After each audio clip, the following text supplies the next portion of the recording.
En 1991, Lucille Johnson a été retrouvée décédée chez elle. La vieille dame était très appréciée et connue dans tout son quartier pour sa gentillesse exceptionnelle.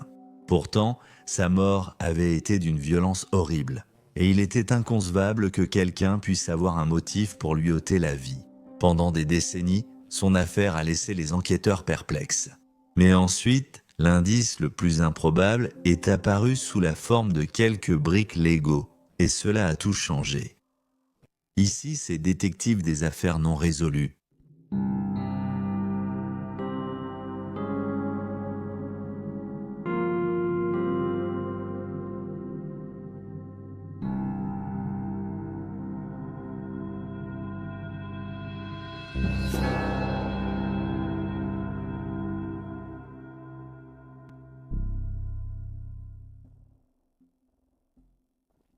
Lucille Johnson, 78 ans, a été retrouvée morte par sa fille le 1er février 1991 à Salt Lake City, Utah.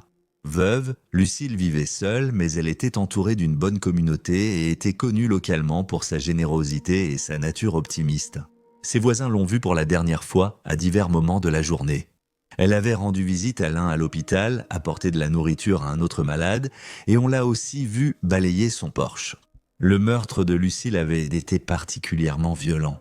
Son autopsie a révélé une fracture du crâne, 24 côtes cassées et de nombreux coups à la tête. Et un oreiller avait été placé sur son visage par son meurtrier. La cause de sa mort a été déterminée comme étant un traumatisme crânien par objet contondant et une strangulation. Le meurtre a choqué la communauté et malgré l'enquête rapide de la police, celle-ci s'est vite retrouvée dans l'impasse. Il n'y avait aucune véritable raison pour que Lucille ait été prise pour cible. Elle vivait modestement, elle était frêle et ne mesurait que 1,50 m et elle était appréciée de ses voisins. Beaucoup se demandaient qui pouvait être assez cruel pour attaquer une femme âgée chez elle. Notamment, quelques bizarreries ont été découvertes à l'intérieur de la résidence. La première était que Lucille ne portait pas la bague et le collier qu'elle mettait tous les jours. Et les bijoux n'ont été retrouvés nulle part ailleurs dans le bâtiment, ce qui suggère qu'ils avaient été emportés. La deuxième était qu'un tas de briques de Lego avait été laissé sur le sol du salon. Bien que Lucille garde de tels jouets dans la maison pour ses petits-enfants, elle ne les laissait jamais traîner quand les enfants n'étaient pas là. Elle a toujours été une personne ordonnée qui aimait ranger les choses après leur utilisation. Parce que sa famille trouvait cela tellement étrange, les enquêteurs ont décidé de collecter les briques Lego comme preuve. Cependant, elles n'ont jamais été analysées en 1991 et ont simplement été mises en stockage. Malgré les années qui ont passé, la police ne s'est jamais rapprochée de la résolution de l'affaire de Lucille. En 2006, elle a été classée sans suite faute de nouvelles pistes. Pendant presque une décennie, l'affaire est restée au point mort, les preuves sous scellé prenant la poussière en attendant d'être analysées.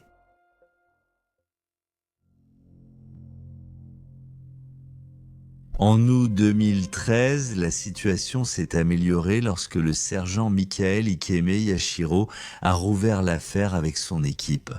Ils ont décidé de réexaminer l'affaire après avoir reçu un tuyau de la part de quelqu'un qui avait entendu un homme identifié comme un parent et la femme de cet homme se disputer à 2 reprises. Et les 2 fois, sa femme l'a menacé de dire à la police qu'il avait tué une femme dans l'Utah.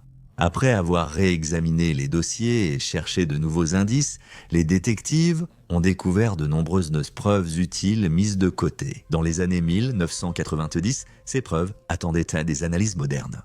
Les briques Lego retrouvées dans son salon furent analysées en premier. Les enquêteurs ont été surpris de trouver des empreintes digitales sur certaines pièces sans pouvoir les identifier immédiatement.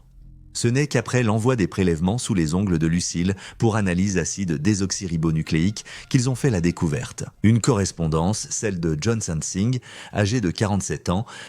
De façon glaçante, il avait aussi des enfants et au moment du meurtre de Lucille, son fils n'avait que 5 ans. Des examens complémentaires ont révélé que les empreintes digitales de son fils correspondaient parfaitement à celles retrouvées sur les briques de Lego à l'intérieur de la maison de Lucille. Ce qui signifie qu'au moment du meurtre violent de la femme de 78 ans, le jeune fils du meurtrier était présent. Au moment de cette découverte, Sansing était déjà en prison.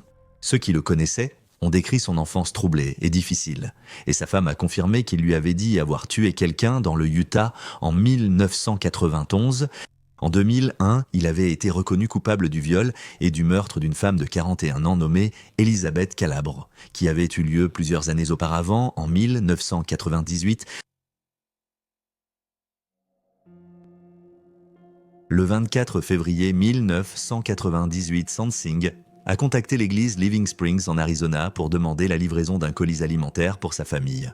À l'époque, lui et sa femme Kara Sansing, parents de 4 enfants, peinaient à les nourrir car ils dépensaient souvent leur argent dans des substances illégales.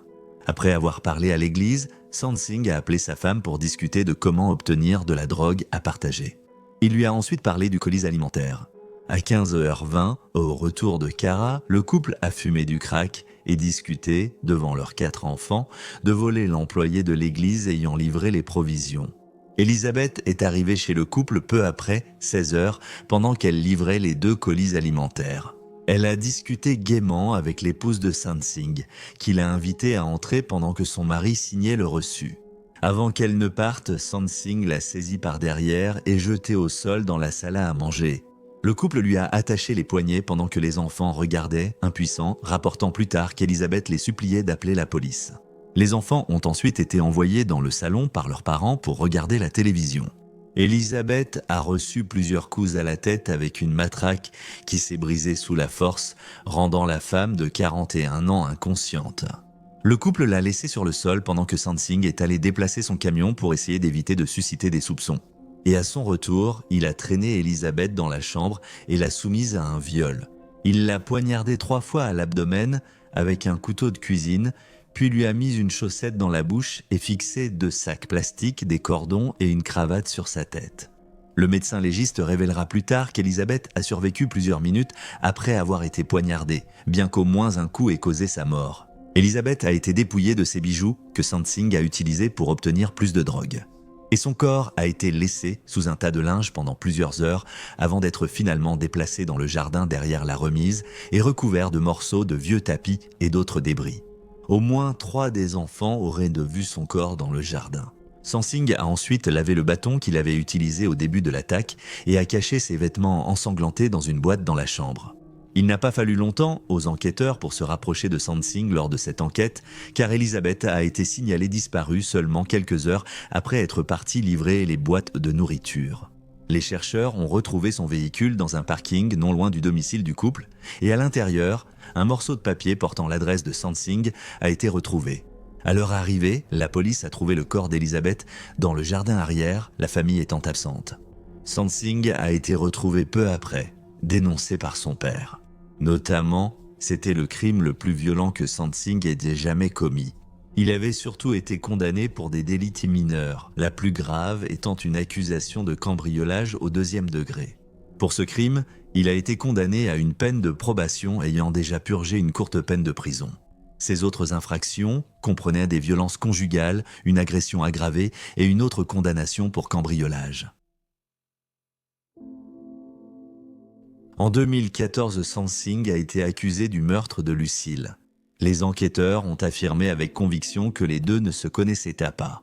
Comme les bijoux de Lucille ont été volés, il était probable qu'elle ait été tuée pendant un cambriolage. Ils ont évoqué que Sansing aurait pu se servir de son fils pour entrer, puisqu'aucun signe d'effraction n'a été constaté. Cependant, ils n'ont jamais confirmé cette théorie. Le fils de Lucille, Jerry Johnson, a dit que lui et ses frères et sœurs étaient soulagés de connaître enfin la vérité sur leur mère. Ils ont été rassurés d'apprendre que Lucille ne connaissait pas la personne et n'avait pas confiance en elle. Il l'a admis. Je doutais que ce soit un jour résolu. Il a dit avoir trouvé une certaine paix en découvrant l'identité du meurtrier de sa mère. Je pense que le pardon, c'est vraiment ce qu'est la paix intérieure. Je crois que nous avons déjà pardonné à Sansing. Shirley, sa sœur, a découvert Lucille ce jour-là, en février 1991. Elle a déclaré que l'événement avait été si traumatisant que, pendant des années après, elle avait du mal à sortir seule ou la nuit lorsqu'il faisait sombre.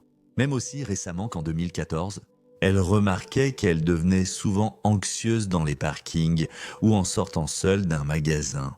Elle redoutait qu'on tente de l'attaquer. À l'annonce des accusations, elle a dit espérer que justice serait rendue et a ensuite remercié la police pour leur travail. Je trouve que clôture n'est pas adapté, car on ne termine jamais vraiment ce genre de choses. Ça a été une chose terrible dans nos vies. Sansing a plaidé coupable du meurtre de Lucille. Il reste dans le couloir de la mort en Arizona. Et voilà les faits. Veuillez laisser un commentaire ci-dessous avec vos propres théories et spéculations. Et n'oubliez pas d'aimer cette vidéo et de vous abonner pour soutenir la chaîne. Merci de regarder, restez vigilants, restez en sécurité et on se retrouve la prochaine fois.